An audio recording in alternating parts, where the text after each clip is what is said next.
Internet of Things is not really about things. It's about devices and sensors exchanging real-time intelligent information so that businesses and municipalities can work smarter and deliver better services to their users.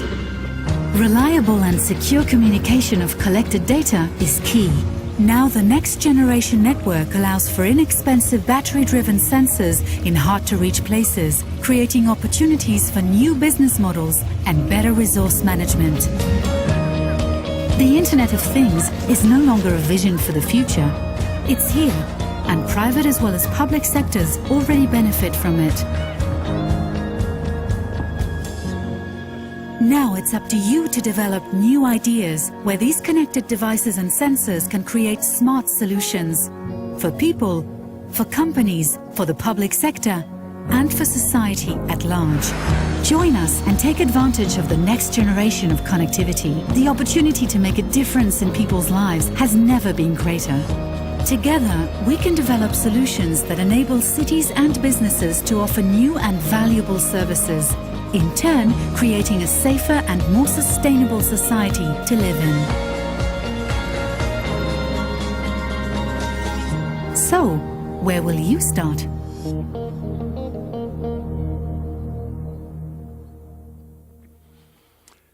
Good afternoon and welcome back. My name is Ove Fredheim. I'm heading up the business division in Telenor Norway. When we express our ambition, what we do in the business division, we can say something like, we want to be our customers' favorite partner when they digitize their working processes, business processes. We really have a lot of interesting discussions these days with private companies, public sector, and municipalities throughout Norway. Digitization, it isn't easy, and we are asking us the question, what to do? Of course, it is a lot about technology. It is about telecommunications.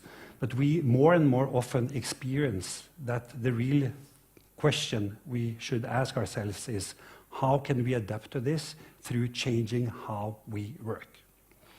So today we would like to take you on a small journey, show you some examples of initiatives where we are engaged in throughout Norway. So I have several from my team here with me, and I think I should have a small disclaimer starting here. We are really pushing ourselves outside the comfort zone with a couple of things we are doing here today. So if there should be some minor mishaps, I hope you bear over with us. We will talk a little bit about welfare technologies.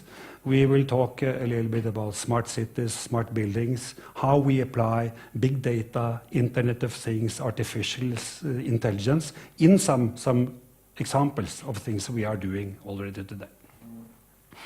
So as you can see, during the break, we have changed somewhat the scenery here.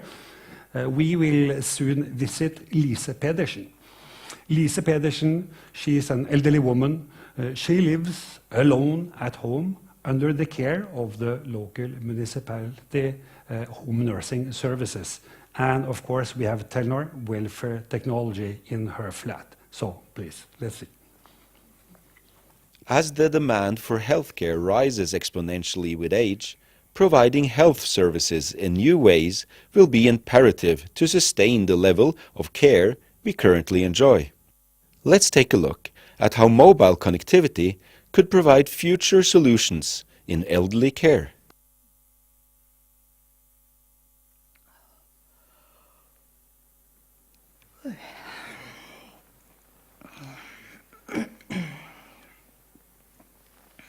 Good morning, Lisa.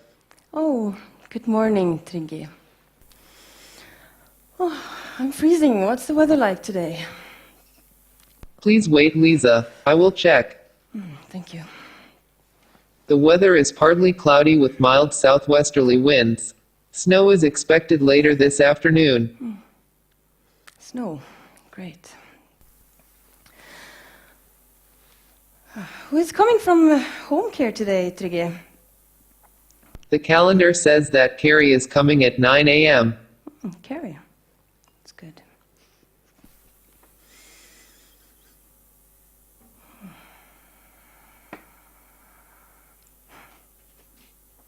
Lisa, I have just received an update from the home care service. Yeah? Carrie is 30 minutes delayed. She is coming at 9:30 a.m. Okay, thank you. I'll just keep on reading.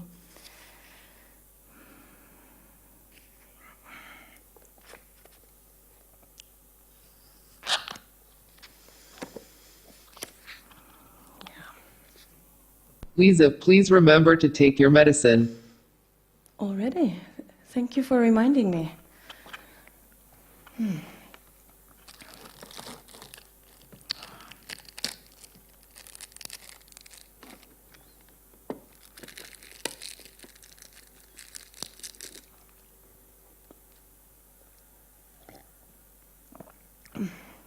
Thank you, Trygve. Thank you for taking your medicine, Lisa. Next dosage will be in 4 hours. Yeah, thank you. Where was I?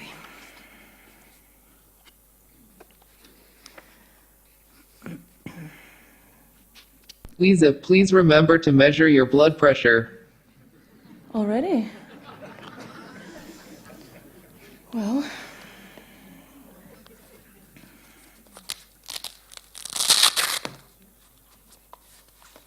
All these new things. Oh well.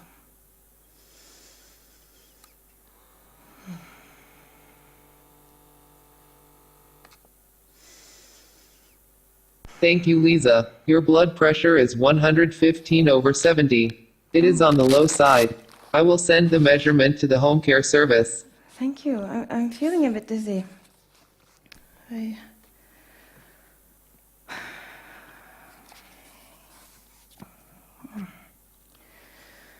think I'll have to go to bed again. Oh, whoa. Whoa.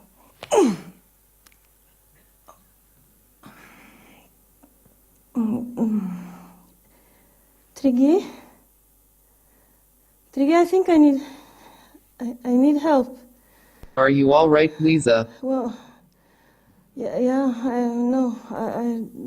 I think I passed out. Could you please call help?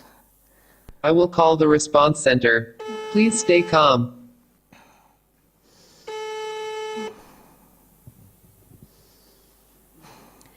Hello, Miss Pedersen.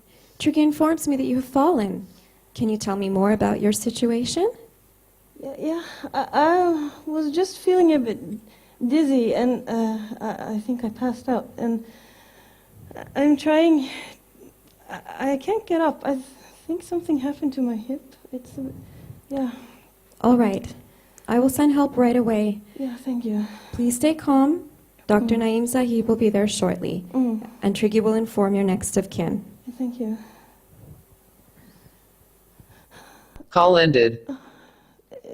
Trygve, will help be here soon? Help is on the way. The car is in Odin Street and will arrive in approximately 1 minute. Okay.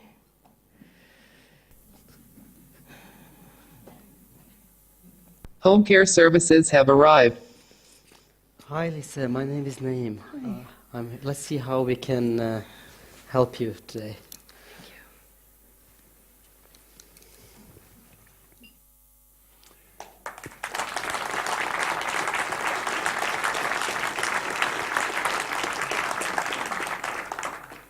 Imagine I'm then Lisa's son or brother or neighbor. Using the Trygve app on my smartphone, I would get a notification from the medical response center telling me that we have a situation. And also they would tell me what are the measures carried out in order to deal with the situation. And Trygve, it's for real, it's happening as we speak. Trygve as an application is being deployed in 3 municipalities, Bodø, Asker and Bærum today. And then we have the digital assistant over there.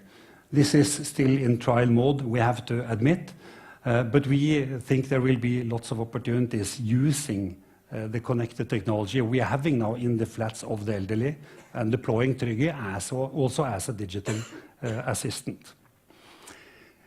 Telenor today, we are delivering welfare technologies to already more than 150 municipalities throughout Norway. And health is really a category that we are putting a lot of focus on, and we have established our own health team. And Naeem over here, that you might think was an actor, he actually isn't. Naeem is a doctor and a surgeon from education, actually, and started to work with us in Telenor for, what is it, around a year ago or so, yeah? Exactly. I could have been an actor if I wanted, Yeah. but I Yeah, chose you this. could actually. You could. But then, Naeem, I mean, how could you come up with that idea, being a surgeon, to come to start to work with Telenor? Well, Uwe, I used to work at a hospital, and I noticed that a lot of the technology that is being introduced was made by people who didn't really have first-hand knowledge and experience of what was going on at the hospitals. And I feel that if you want to make technology that really adds value, the ones who use it have to be the ones making it. Doctors and nurses and patients should be involved in making this technology. And here in Telenor, I have the opportunity to contribute. Excellent. What kind of technologies, are we talking about there? Could you give some examples? Well, firstly, just let me say that we're very fortunate to live in Norway that has one of the best healthcare systems in the world. But due to demographic changes that are coming with an increasingly aged population and higher prevalence of chronic diseases, we'll have to start working differently if we want to continue delivering the same quality of services. And I truly believe that a lot of types of technology, especially mobile technology, cell phones and terminal handsets, can be used to solve many of the issues that will come and alleviate many of the challenges, current and future. Obviously, there are a lot of issues, but could you give also some examples on what challenges we are dealing with? Well, when I used to work at the hospital, I would spend a lot of time walking and running between patients and computers, wards and working stations to look up simple information, blood tests, x-rays, or just type down whatever I'd done to the patient treatment-wise. For a period, I wore a Fitbit. It showed that I walked 20,000 steps a day. That was terrific exercise, but terrible use of my time. Very inefficient work processes. And there's no reason why healthcare professionals cannot have that information that requires logging in their hands, on cell phones. So by using mobile phones to do a lot of that repetitive work, I think a lot of time can be saved so doctors can spend it treating patients instead of running around in wards.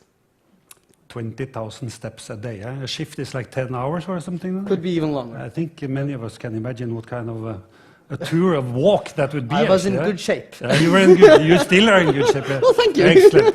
So thank you very much, Naeem. Thank you. Thank you.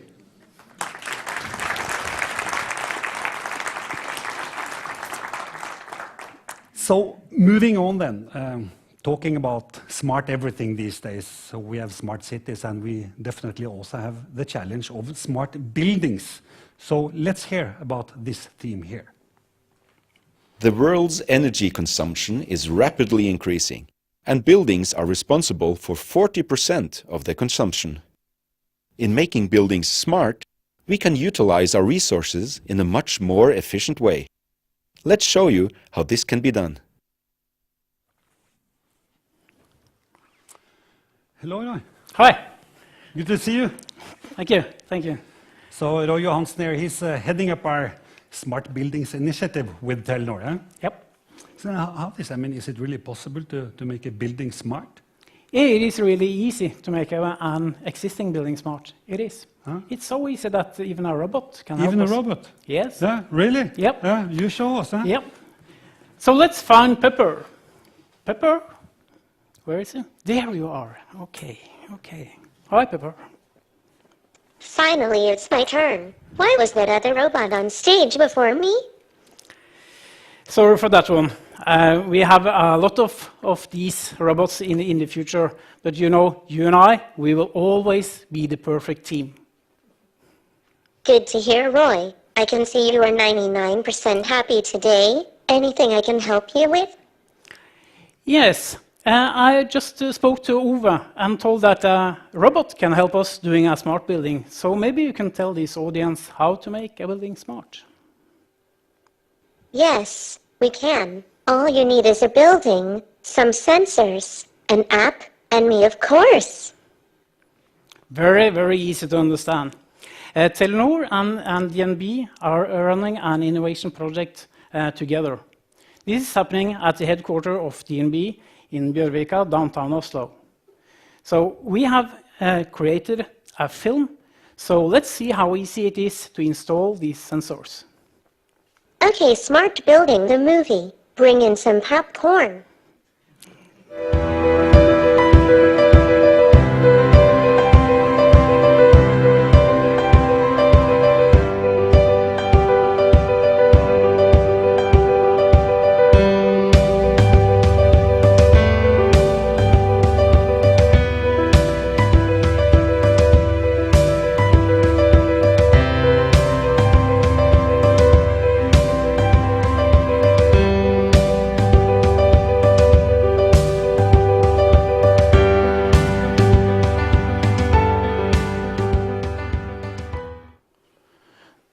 The focus in this project is to give more information and knowledge to DNB based on these sensors.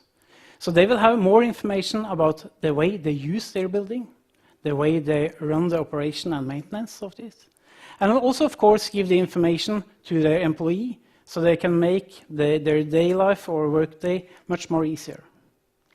I usually say that we give the building a voice. This voice is sensor connected and give us information. And right now at DNB, this sensor gives us 1 million information every 24 hours. So that's why we can give information online to the employee. They can look into an iPad or a cell phone using Smart Employee to see if a meeting room is occupied or not, or a quiet room. Very, very easy. And also, Oh, that's me. Wow, I look great. Do I get paid for this? you know, Pepper, you got paid for this. I always, every morning, feed you with Bitcoins. So let's move on, Pepper. Maybe you can look into this audience and see how many people are in this room right now. Yes, I know it is 1, 2, 3, 4. Just kidding. It is 186 people in this room. Many happy faces. Why are they so happy? Very good, Pepper. You are so perfect. You are so clever. You see all these people, and they are really happy. And do you know why they are so happy? They're going to a concert this evening. They're going to Nobel Peace Prize concert. That's why they are so happy. Cool. I will join you. I am a perfect dancer.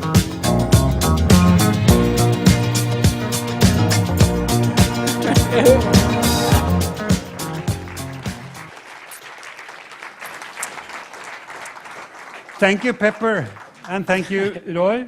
And I think we should say thank you, DNB, as well, for running this pilot together with us. I'm absolutely sure that we can make buildings smarter now. The last thing we are going to talk about here this afternoon is, and it's about this theme that we hear more and more about, Internet of Things, and that everything will get connected. And we are keen believers of that. Everything will get connected. So let's have a look at this. In the next years, most businesses in Norway will be connected. It will change the way we are producing goods and services in the private and public sector. A connected business can use less resources and give better services for us as citizens. Let us show you some of the possibilities. All right. Hi, Anna-Lena. I mean, come on. What are you having here? Well, hello, Ove.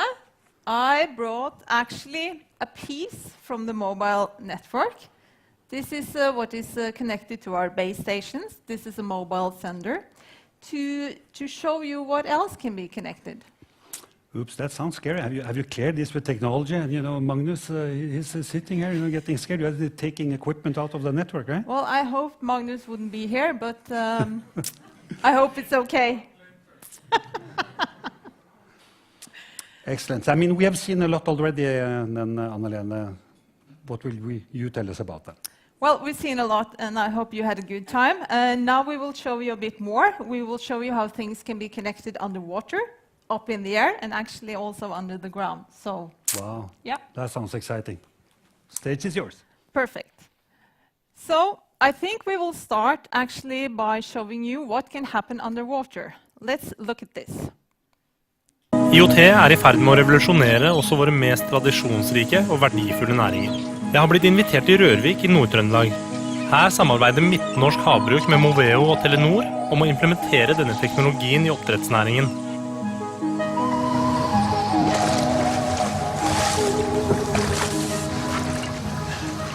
Oppi her det 150 000 fisk.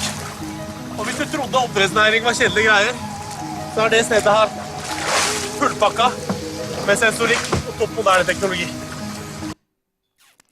Well, this guy was really happy when we made this movie.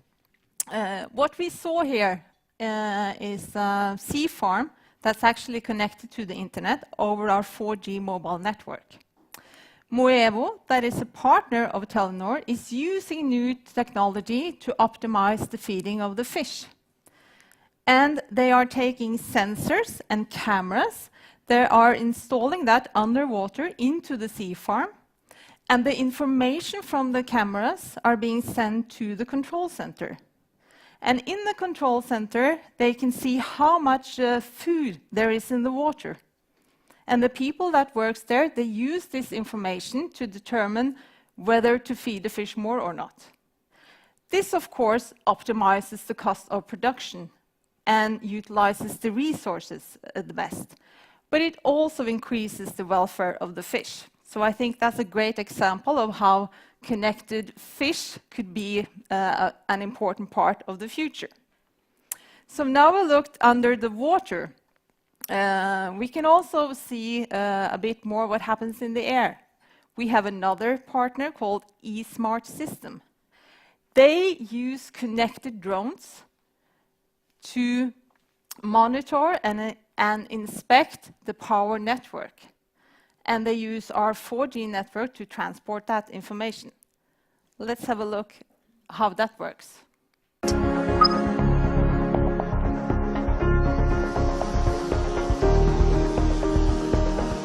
eSmart Systems provides a groundbreaking toolset for today's needs. We innovate using available technology in completely new ways. Inspection data analyzed in real time using eSmart Systems' connected drone. eSmart Systems' connected drone processes thousands of pictures, identifies assets, and pinpoints faults and potential problems. So what you can see here is actually that the drone is taking a lot of pictures. So they're flying around, inspecting the power network and taking pictures. All those pictures are being transported to the control center of eSmart. And at that control center, they are using artificial intelligence to analyze those pictures, and then they can see whether or not there's going to be a problem or not in the infrastructure.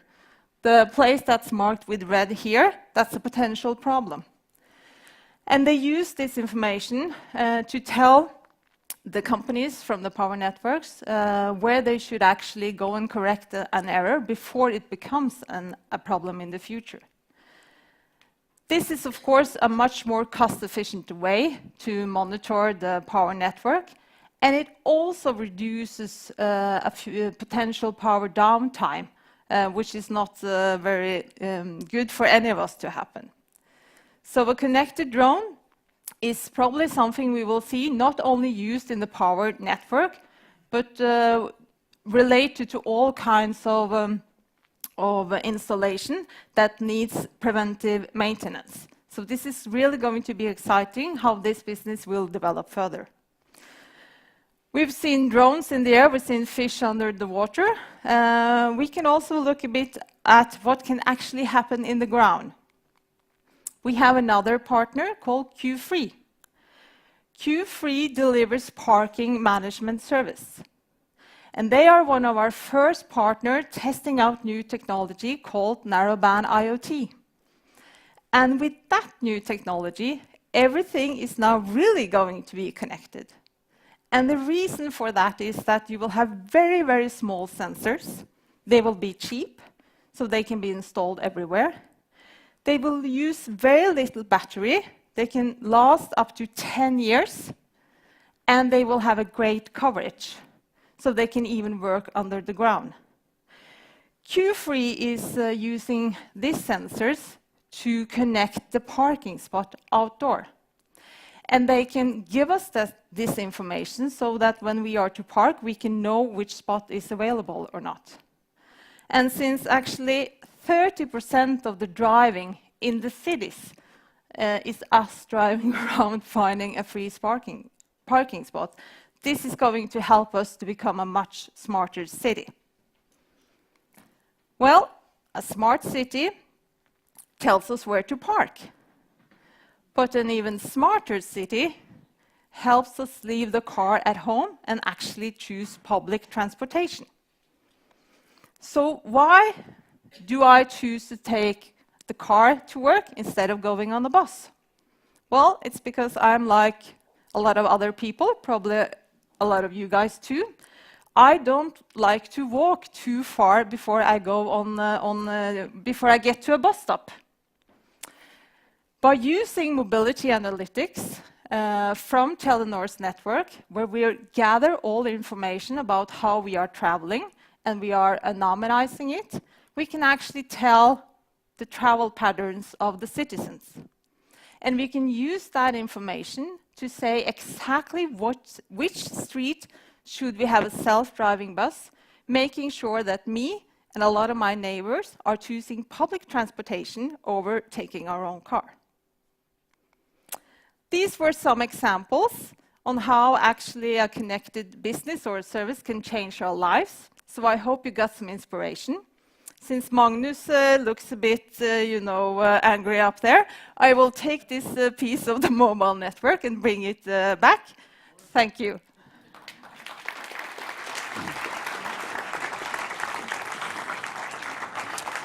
Thank you very much, Anna-Lene. And now really be careful with that antenna there now then, yeah? Technology continues to develop. We are just about to complete the full 4G rollout in Norway. And then in March this year, we had the first trial of 5G here in Norway. We tested 5G in our lab here at Fornebu campus, and it was officially done by the Minister of Transportation, Kjetil Solvik-Olsen. And we demonstrated then amazing speeds. So we are now on 70 gigabit per second on data throughput on mobile in data transfer to our smartphones. That is really, really amazing. We also announced for a month ago the first commercial 5G pilot that will be deployed next year. It's a cooperation between Telenor and Kongsberg Municipality, Kongsberg Innovation, and Applied Autonomy. We will look into different use cases. We know for sure that we will go after autonomous driving. We will also test several of the attributes of the 5G technology, network slicing being one of them. Network slicing is a technology. It can also be deployed on 4G, but it's a technology where you can set aside specific capacity of the 5G network to given purposes.